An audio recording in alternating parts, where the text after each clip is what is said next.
Bienvenidos una vez más a un nuevo capítulo de Desholandizadas, tu podcast para navegar la cultura holandesa y no morir en el intento.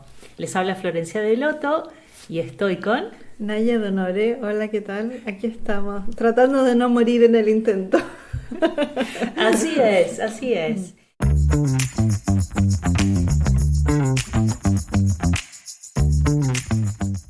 Y hoy traemos como tema el uso de los lugares públicos, el uso de los espacios públicos en Países Bajos. Suena como muy ambicioso el tema, no vamos a agotarlo, nunca agotamos nuestros temas, pero la idea es conversar acerca de cuáles son los lugares públicos en este país y quiénes son los actores que en él participan y sobre todo lo más jugosito es cómo se da esa participación, cómo se da esa interacción.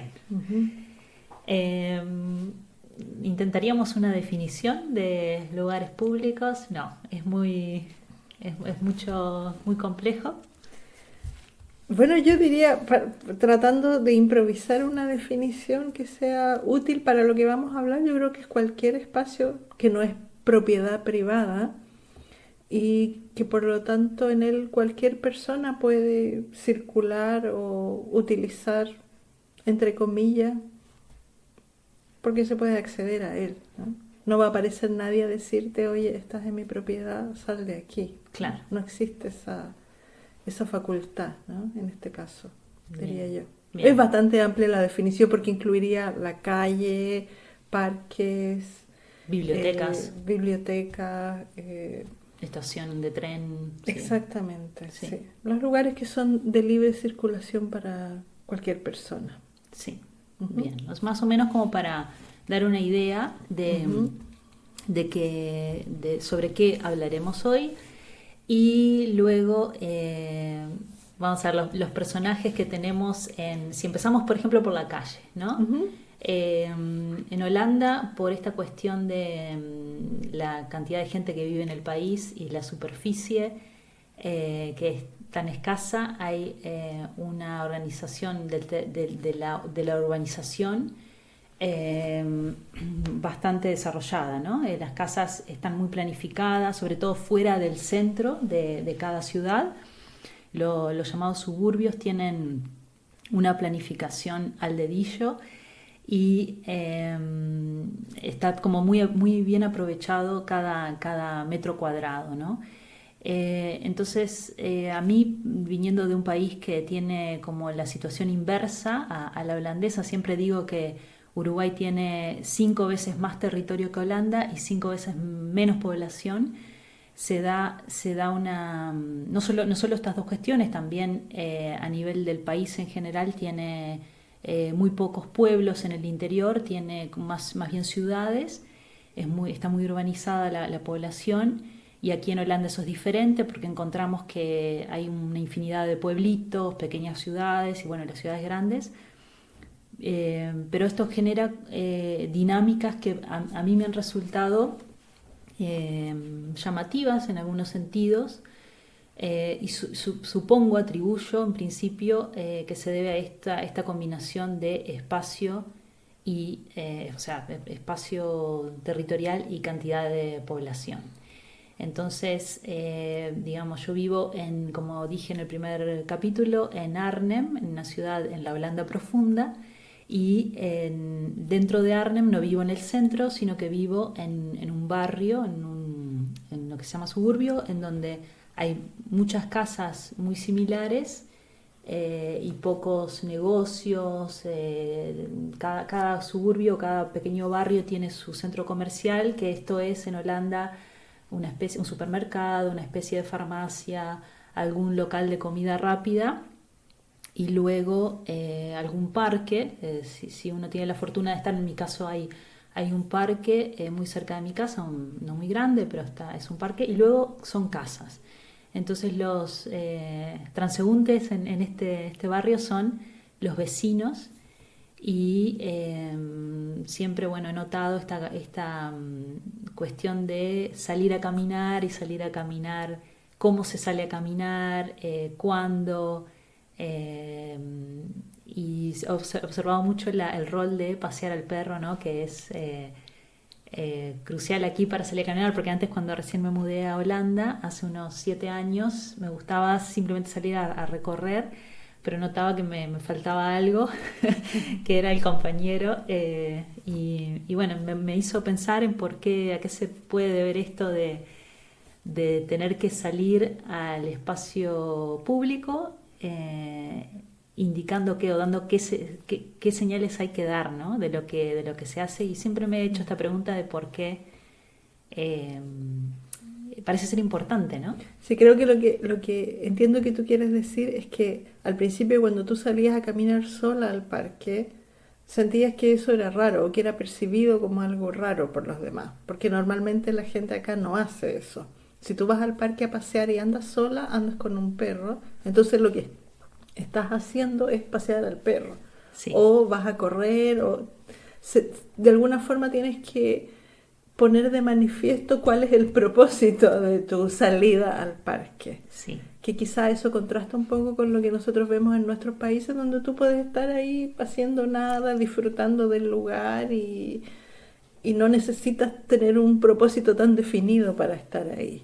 Sí, sí, no solo en el parque, sino simplemente por la calle, ¿no? Salir a Claro. caminar, a recorrer el barrio, digamos, Mm. que eso en Uruguay se puede hacer sin problema, sin llamar la atención, pero parecería ser que aquí hay como que indicar que o se está paseando el perro o estás practicando deporte, y eso se indica con, obviamente, un perro, pero, es decir, con un perro atado a una correa, o si vas a salir para hacer deporte con cierta indumentaria, ¿no? Si vas a correr, tiene que ser tenés que vestirte de cierta forma que deje en claro que estás practicando deporte. Y, y luego esto de que en Uruguay tenemos una costumbre muy extendida, que es la de sentarse a tomar mate con una silla playera, sobre todo después de que la gente sale del trabajo y se toma ese momento ahí de esparcimiento, y simplemente es sentarse a tomar mate, a conversar, si obviamente uno está acompañado, y no sé, mirar el atardecer o conversar y estar sin un objetivo claro, y sobre todo sin estar mirando el reloj, ¿no? Que el tiempo no es tan determinante como parecería ser aquí, ¿no? Que es esto de que he observado, lo más parecido que he encontrado aquí es la persona que sale a pescar y que se va a un estanque, porque en los parques por lo general hay algo así como un pequeño lago o un estanquecito, y lo que se ve es la persona que con todo su equipo de pesca se instala una tarde a pescar y mira el agua.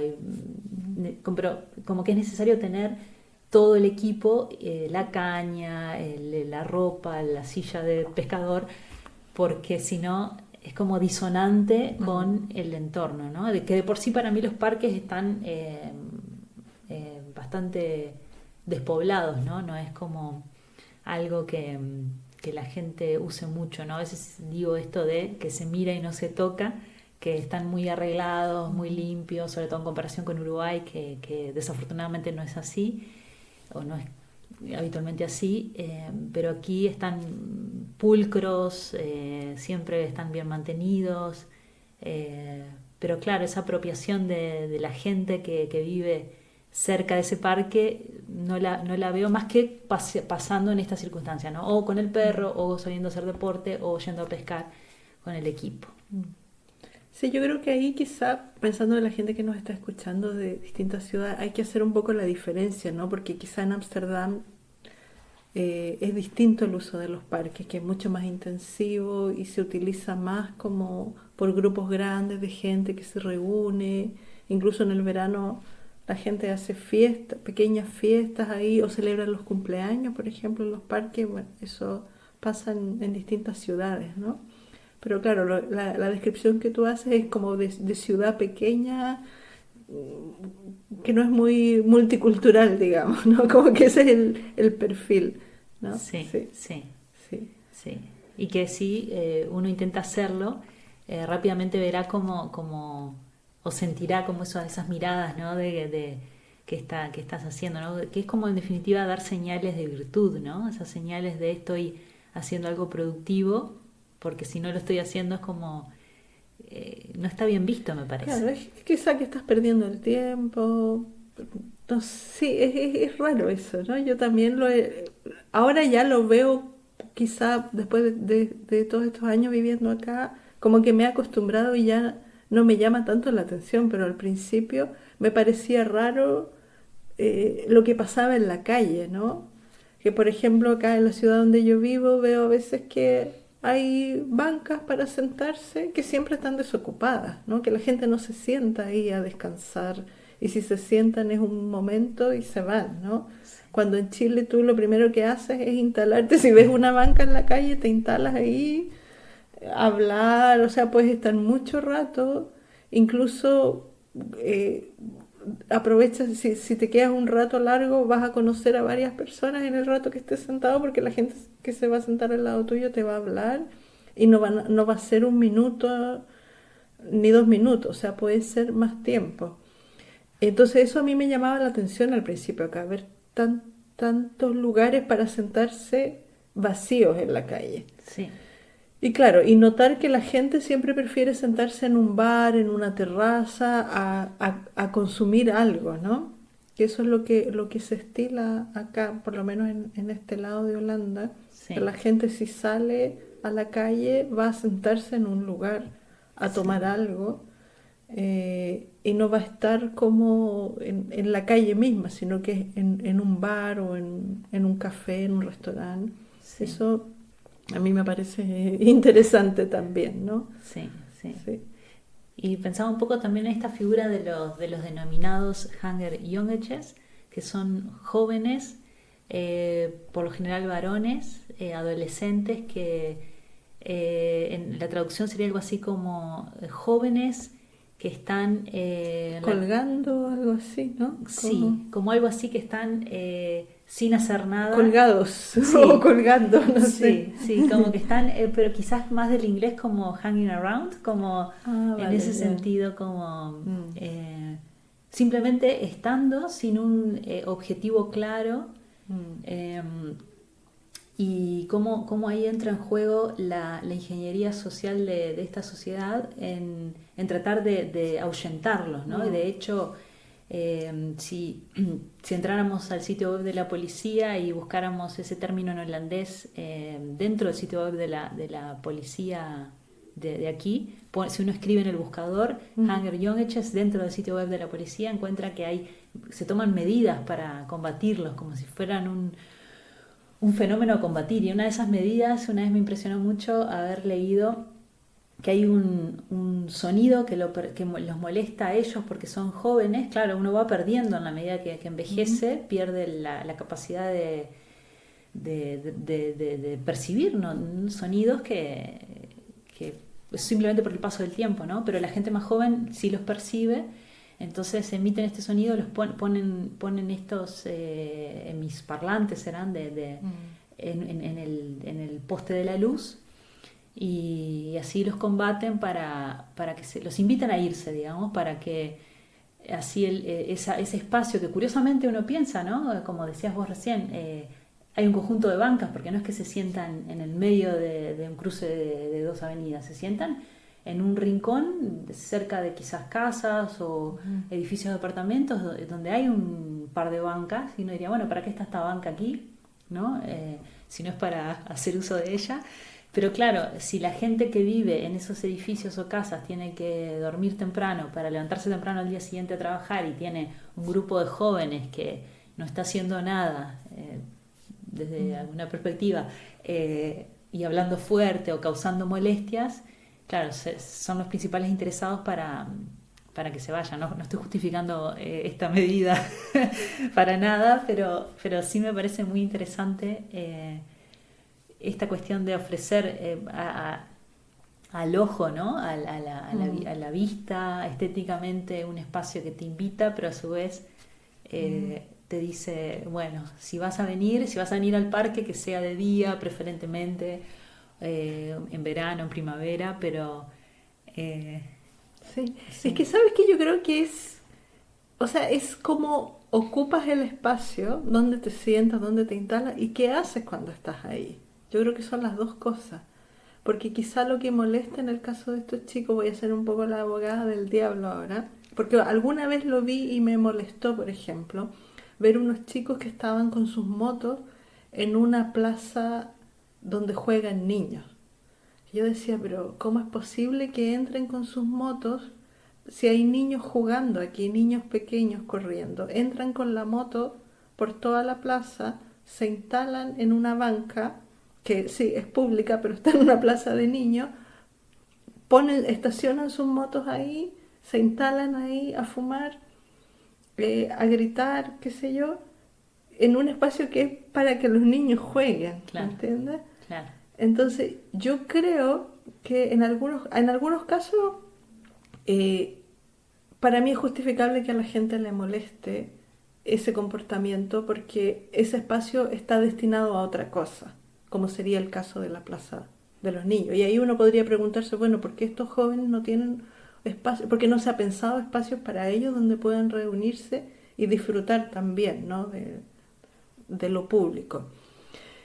Y luego también yo me he fijado que acá es muy importante que tú no molestes a los otros cuando estás en la calle, lo que estás haciendo. Y yo no sé por qué en un momento me di cuenta de eso y se lo empecé a enseñar a mis hijos también.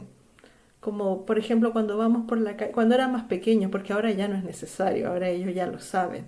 Pero cuando eran más chiquitos, si andábamos caminando por una peatonal y ellos se quedaban detenidos en la mitad mirando algo e interferían con la circulación de la otra gente, yo les decía, chicos, fíjense que aquí pasa gente, no ocupen toda la vereda, dejen pasar a la gente, como esa conciencia que tú tienes que tener acá de que ese espacio lo estás compartiendo con mucha gente, entonces lo que tú hagas no tiene que interferir con la circulación de las otras personas, ¿no? Esta idea de que tienes que molestar lo menos posible Sí, sí. al otro, el otro que siempre tiene prisa, que quiere pasar o qué sé yo, ¿no? Entonces cuando tú te quedas, como yo tengo la sensación, porque yo también lo noto cotidianamente, ¿no? Que a veces yo voy rápido a un lugar caminando por una peatonal o en bicicleta esquivando a la gente, y si alguien se detiene abruptamente, hace que yo me detenga también. Claro, Entonces me interrumpe. sí, Entonces yo creo que eso uno aquí como que lo va aprendiendo, y vas aprendiendo que la calle no es un lugar para quedarse, que tienes que moverte y si te vas a detener tienes que buscar un rincón o un lugar donde efectivamente no molestes a los otros que quieren pasar por ahí y que tienen prisa y que eh, tienen calculado el tiempo que sí, tienen para hacer una cosa u otra. Yo creo que eso acá es fundamental. Y sí. a mí me costó aprenderlo, pero creo que ya lo tengo más o menos manejado, digamos, cómo hacer eso, ¿no? Sí, sí. ¿Cómo hacer eso? No, eso Mm. es lo de sobre todo no cortar la circulación, ¿no? Como esta línea de montaje, ¿no? Que parecería ser que todo tiene que ir como a un tiempo pautado y pensé cuando decías esto de no pararse abruptamente en el medio de la vereda o de la acera porque a uno se le antoja y ser instruido que eso repercute negativamente en el resto, ¿no? Y pensé en un colega que me decía una vez sobre la marcha de la diversidad creo que era en Amsterdam, que no entendía por qué tenían que marchar sobre un lado de la calle y no podían hacer uso de toda la calle y la policía los iba acercando y cuando él le preguntaba a la policía el oficial le decía no, porque es por su seguridad, o sea, la seguridad de los manifestantes, pero en realidad se supone que en una marcha o en una manifestación la idea en realidad es justamente interrumpir, la idea es ¿no? Ser rupturista Claro. con un orden que... En el fondo molestar a los otros Claro, para llamar la atención. claro, claro, claro. Entonces él le decía el colega le decía al oficial, pero la idea de esto es esto, llamar la atención. Y bueno, no dio para más, tampoco era el foro, ¿no? Porque iban caminando y el policía tenía que hacer su trabajo. Pero le llamaba mucho la atención esto de tener que estar como manifestando, que al final se terminaba siendo como una puesta en escena, ¿no? Terminaba siendo como un atractivo más de la ciudad, ¿no? Que los turistas vean o que la gente vea que están marchando, pero no eso que tendría que ser una marcha como una reivindicación o cosas que querés lograr como colectivo en este caso. Sí, bueno, en Chile la gente lo primero que hace es corta la calle, o sea, tú empiezas con una barricada primero para que se corte el tráfico y todo el mundo se entere de que hay una manifestación. Sí, y después sale la gente a marchar, ¿no? ¿Y hay que pedir permiso también en Chile o cómo es? Sí, cuando es una manifestación grande, así, organizada por ciertas organizaciones, valga la redundancia, sí, se suele pedir permiso y hay alguien que es responsable de la marcha. Pero hay muchas manifestaciones espontáneas y hay nombres para eso. Yo no me acuerdo ahora en este momento, pero hay nombres. Cuando tú haces como autoconvocada, una ocupación rápida del espacio y eso va a durar hasta que llegue la policía y te saque a palos de ahí. No recuerdo en este momento cómo se llaman, pero hay muchas variantes de manifestación en el espacio público. Sí. Lo otro que te quería comentar, que a mí me llama también mucho la atención acá, que también lo he descubierto autoobservándome, que no sé si alguna vez te lo comenté, que me llamó la atención que, bueno, en Chile es muy común esto de comer en la calle, ¿no? Y yo lo suelo hacer porque si en un momento por mis horarios tengo hambre y tengo que ir a otro lugar, paso al supermercado, me compro algo y me lo como en la calle, ¿no? Mientras saco la bicicleta o qué sé yo, porque no hay donde sentarse. Claro. Entonces, y un día estaba haciendo eso y me di cuenta que es desagradable para la gente también verte así comiendo en la calle, como afuera del supermercado o en cualquier lugar en que no se supone que tienes que estar comiendo. Y como que me puse a pensar en eso y me di cuenta, claro, que hay muchas cosas que a la gente acá le disgustan porque la asocian con ser da closet, ¿no? Claro. Que es ser una persona que no tiene casa, que vive en la calle. Sí. Incluso me di cuenta porque yo a veces, sobre todo en un momento cuando me cambié de casa no tenía lavadora y tenía que llevar mi ropa a la lavandería, siempre andaba con bolsas y con cosas. Y un día como broma le dije a mis hijos que parecía Da Closet y ellos se rieron y me dijeron, sí mamá, sí.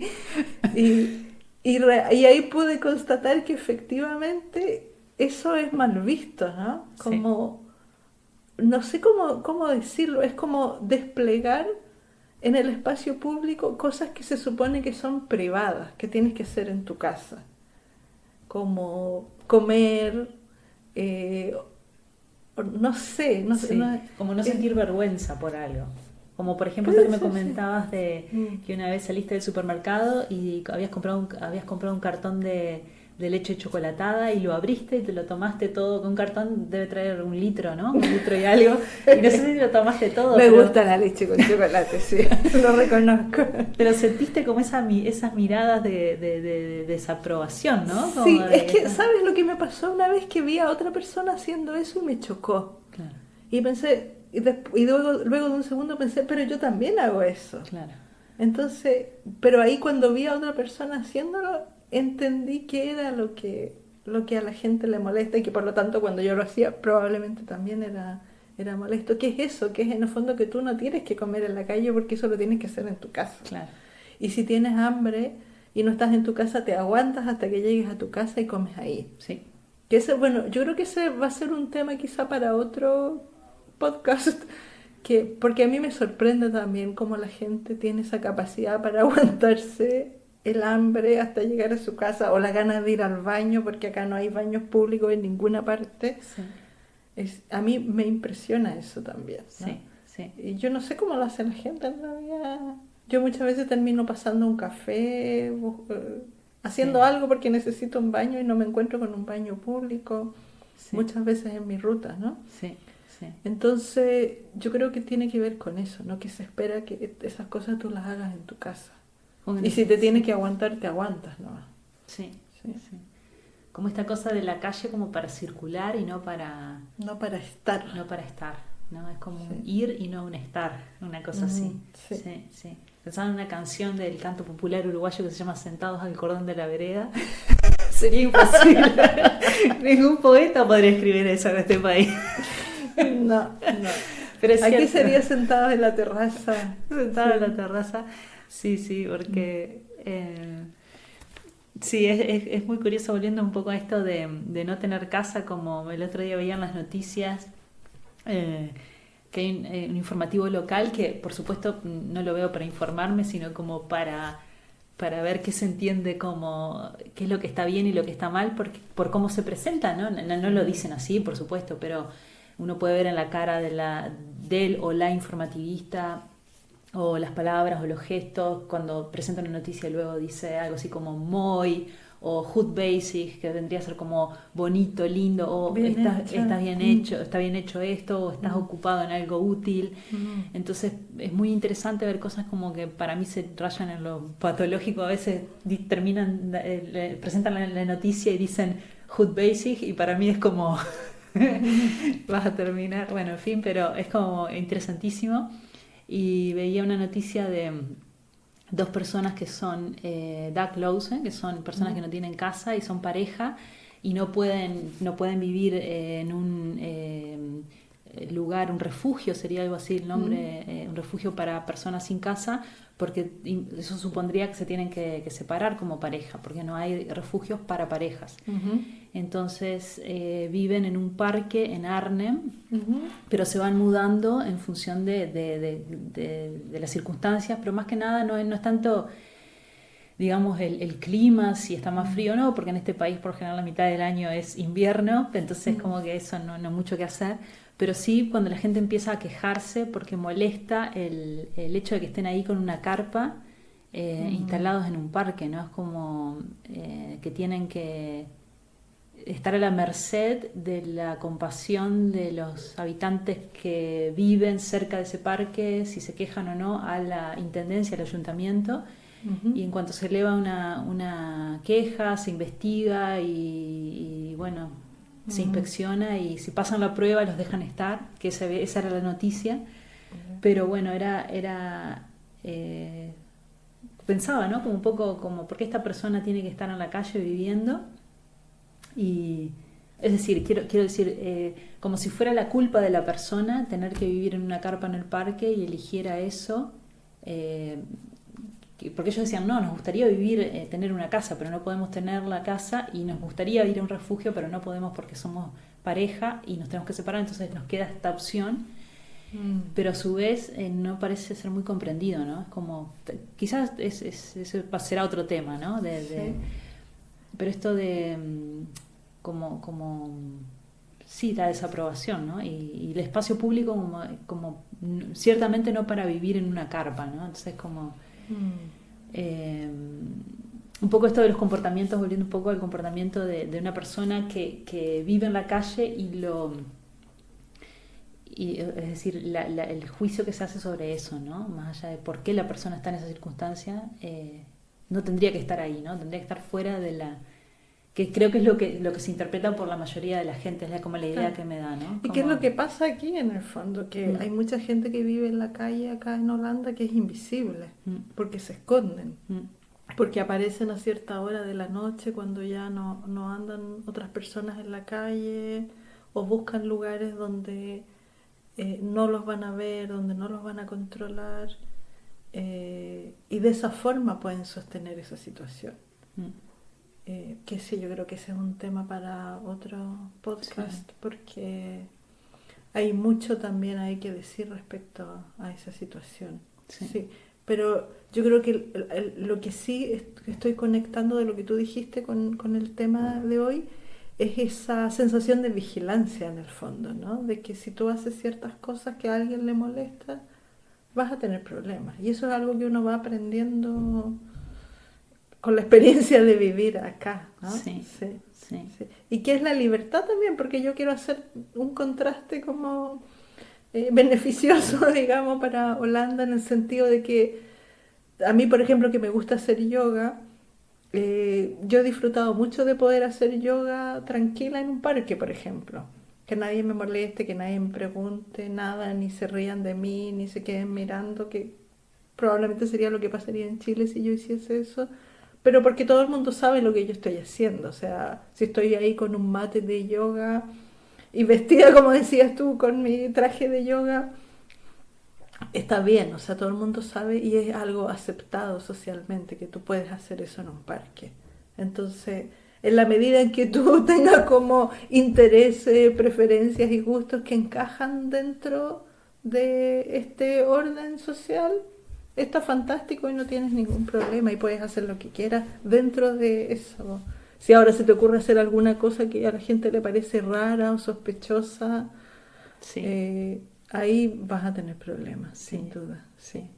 Es muy curioso porque pensaba en esto de los parques, me llamó mucho la atención. La primera vez que vi un parque con rejas fue en Dublín, que ahí viví un año, en Irlanda, ¿no? Viví un año y Ujú. era un parque en el centro de la ciudad muy bonito, que estaban rejados y tenía en cada esquina una puerta de entrada que se cerraba a las 7 de la tarde en invierno, algo así.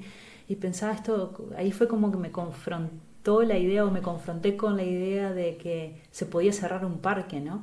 Y aquí los parques no están cerrados, no tienen rejas, pero es como una reja invisible, ¿no? Es como esto que vos decís de, se puede usar, pero hay que usarlo de cierta forma, ¿no? Si yo voy a dormir al parque, tendría que ser, no sé, hacer un picnic y después dormir una siesta en verano, Mm, un domingo, preferentemente un domingo, no un lunes a las 10 de la mañana.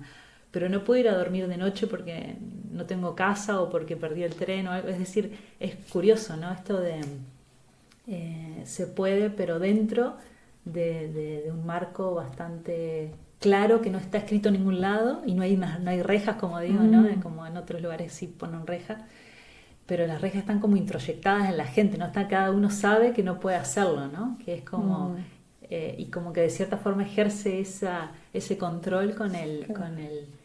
con el que se quiere escapar por la tangente y dice, bueno, yo me siento acá a tomar mate. Nunca es el ejercicio, pero tendría que hacerlo. De irme con comprar una silla playera, plantar mi mate, irme a un parque y ver Sí. qué pasa. ¿Qué reacciones suscita? Bueno, yo he tomado mate en el parque alguna vez y quizá me han preguntado qué estoy tomando. Eso sí, probablemente ha Sí, pasado. sí, Sí, sí, sí. No, y yo creo que esa reja invisible que tú mencionabas, yo creo que es la vigilancia de la gente, que es algo que yo he aprendido también acá, que es siempre que si tú haces algo extraño, alguien te puede ver y va a llamar a la policía, te va a denunciar. Y tú ni siquiera te diste cuenta. A mí me pasó una vez hace muchos años, no sé si esto ya lo he contado antes acá. Yo vivía en Ámsterdam y estuve de viaje no recuerdo cuánto tiempo, un par de semanas. Y cuando regresé al barrio donde yo vivía en Ámsterdam, habían instalado unos contenedores de basura. Y yo no me había enterado de eso. Entonces antes la basura se dejaba en la calle y luego cuando yo volví del viaje ya estaban los contenedores y había que dejar la basura en los contenedores, pero yo no sabía. Entonces un día salí, como todos los miércoles, con mi bolsita de basura y la dejé en la calle y volví a entrar. Y a las 2 semanas me llega una multa del ayuntamiento con mi nombre, apellido, todo, porque yo había dejado una bolsa de basura en la calle tal día, a tal hora, en tal lugar. Entonces yo llamé para preguntar al ayuntamiento qué había pasado, me explicaron, yo dije que estaba de viaje, que no sé qué, bla, bla, bla. Pero la cosa, a mí lo que más me chocó de todo esto era que unos vecinos me habían visto botar la basura y me denunciaron y no fueron capaces de decirme que eso no se hacía y que tenía que botar la basura en el contenedor. Ahora me imagino que quizá asumieron que yo lo estaba haciendo a propósito, a sabiendas, no sé por qué, no tengo idea. Pero la verdad que en ese momento yo me sentí muy vigilante, porque además habían revisado mi basura, porque yo vivía en un apartamento con otra persona y como la bolsa era mía y la revisaron, encontraron alguna carta o algo que tenía datos personales míos, que eso es algo que Te también incriminó. sí, sí. Entonces, esa vigilancia yo creo que es algo que yo aprendí de esa experiencia, es que esas miradas están presentes en todo momento, aunque tú no las veas, ¿no? Sí, sí. Entonces, efectivamente, tú puedes estar haciendo algo que transgrede alguna norma social y sabiéndolo o no, porque a veces realmente uno no sabe, yo en ese momento no sabía, jamás hubiese botado la basura así, si hubiese sabido que habían contenedores. Tú no lo sabes, pero alguien te está observando y como decías tú en el caso de estos chicos que dormían en el parque, puede denunciar y causarte un problema. Sí, Sí. sí. Que es lo curioso antes de venir a hablar con la persona, ¿no? O sea, como que ese paso no tiene directamente que ver con esto, pero pienso en el caso de una vez un vecino de mi casa que tenía un gato muy, muy mayor que estaba por morir, pero el gato era un gato de calle, ¿no? Y estaba muy... ya- ¿Aquí en Holanda? En Holanda, sí, aquí en Arnhem. Y el gato era un día de mucho calor, recuerdo, y el gato estaba bastante como desahuciado ahí afuera de la casa, en la parte de atrás de la casa.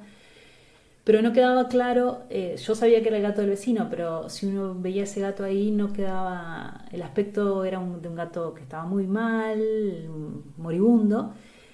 Y bueno, mi inclinación fue, de hecho, abrí el tarro de mi casa, donde están los plásticos, que se tiran por ejemplo, y creo que saqué como un bote de helado que estaba limpio, lo enjuagué un poco y le puse agua y se lo dejé al gato cerca y me fui. Y al rato salgo a ver, porque tenía que salir y veo que no solo no estaba el bote de agua, sino que no estaba el gato. Y al rato, a la hora o algo así, no sé, veo que la policía se estaciona frente de mi casa y vienen a la casa del vecino, que efectivamente era el dueño del gato. Ujú. Entonces, eso llamó un poco la atención porque nunca, afortunadamente, la policía no nos visita en el barrio, digamos, con frecuencia, pero bueno, mi pareja fue le llamó tanto la atención, porque de hecho esto nunca pasa, que venga la policía a tu casa. Eran dos agentes, ¿no? Y le preguntó, él tuvo que ir a preguntar qué había pasado y el vecino le dijo que otro vecino había denunciado el maltrato animal. Entonces asumió que el gato estaba siendo maltratado y que estaba como que eran negligentes, ¿no? Con la manutención de ese animal y Y llamó a la a policía, la policía directamente. directamente. Sí. Sí. Y para mí fue muy como decís vos, chocante, porque ¿dónde está la parte de si yo sé que el dueño es fulano de tal? Puedo decir, mirá, tu gato está muy mal, te puedo ayudar con algo, no sé. Hay una instancia en donde, además vecinos que sé que están ahí desde hace 30 años, de que se construyeron esas casas, ¿no? Pero no, se pasa directamente como a la autoridad y esa prestancia como para llamar esa delación en parte. Para mí suena como un poco de llamar a la policía, es como... No es que, quiero decir, es como, hay otras instancias que se podrían transitar antes de llegar a eso, ¿no? Pero bueno, ese será otro tema también. Pero sí. Seguimos abriendo temas sí, aquí en en esta conversación. Sí. Sí, pero yo creo que es claro que uno con las experiencias directas o indirectas va aprendiendo estas cosas, ¿no? Y las vas incorporando. Y a mí realmente me sorprende cómo en estos años mi comportamiento ha cambiado inconscientemente porque he ido aprendiendo esas cosas, las he ido incorporando y las veo en mis hijos también. Que en el caso de ellos no solamente obviamente las han aprendido de mí, sino que porque viven acá y han sido educados en este país, también hay cosas que ellos las hacen automáticamente, ¿no? Como mantener este comportamiento en el espacio público de no molestar a los demás, de no llamar la atención, ¿no? De no hacer nada que... El dus normal, ¿no? El hacer... El actuar normal, sí, sí. el hacer normal, sí, Sí. Creo que eso lo comentamos en algún podcast. Sí, es un tema transversal. El do normal. Sí, que significa eso, ¿no? Sí. Hacer, actuar de manera normal. Ahora, ¿qué es lo normal? Bueno, Y que es una palabra poderosa esa. Pero yo alguna vez la usé y me sentí bien. ¿Cómo?